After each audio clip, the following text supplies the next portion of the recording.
PMC loudspeakers are known for their 24 dB fourth-order crossovers. But what does this mean? And why has PMC chosen to design its crossovers in this way? And indeed, what is a crossover? The ideal loudspeaker would use one drive unit which can handle all frequencies, from the lowest to the highest. But this unit doesn't exist, and consequently, the designer must resort to separate drive units for low frequencies and high frequencies. And this requires the development of an electrical circuit called a crossover. The drive units used in a loudspeaker are chosen for their ability to perform well at certain frequencies. For example, a 5.5-inch unit works particularly well for the bass and mid-range frequencies, while a tweeter works at high frequencies. Outside of these frequency ranges, the drive units do not perform well, with distortions and unwanted harmonics becoming evident, or in the case of the tweeters, mechanical damage can occur when powerful low frequencies are fed to the delicate unit. The role of the crossover is to send the correct frequencies to the correct drive units. Its name very accurately describes its function, to cross over from one unit to another. To do this seamlessly is the key to good crossover design. Simply described, a crossover is an electrical circuit that splits the music signal from an amplifier into separate frequency ranges that are suitable for each of the drive units used in the loudspeaker.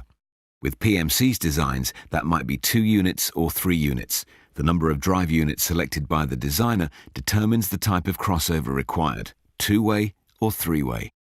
The simplest form of crossover is called first order, and in a 2-way design uses an inductor or a coil of wire attached to the bass driver, which allows only low frequencies to reach this driver.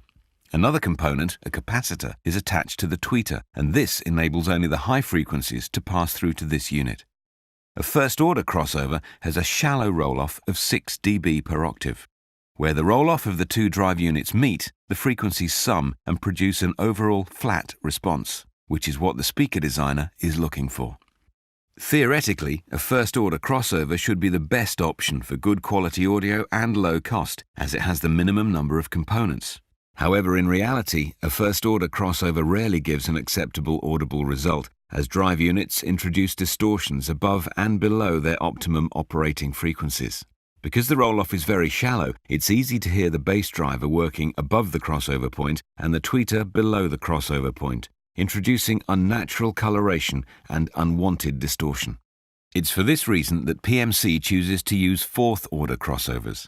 Second order and third order each introduce a steeper roll-off of frequencies, and each is progressively more natural sounding. But a fourth-order design, in which the roll-off is a very steep 24 dB per octave, effectively silences the drive units above and below the crossover point. The very steep slope ensures the drive unit is not adding any distortion to the musical signal. The prevention of any unwanted lower frequencies getting to the high-frequency driver also provides greater power handling and reliability.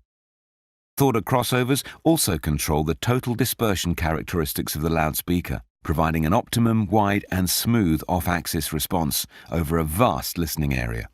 Precision fourth-order crossovers are challenging to design due to the high number of components required in the circuit and the potential for unwanted electromagnetic interaction between those components. For this reason, most speaker manufacturers opt for simplistic designs. But PMC is uncompromising in its approach and puts enormous effort and expertise into designing the best fourth-order crossovers.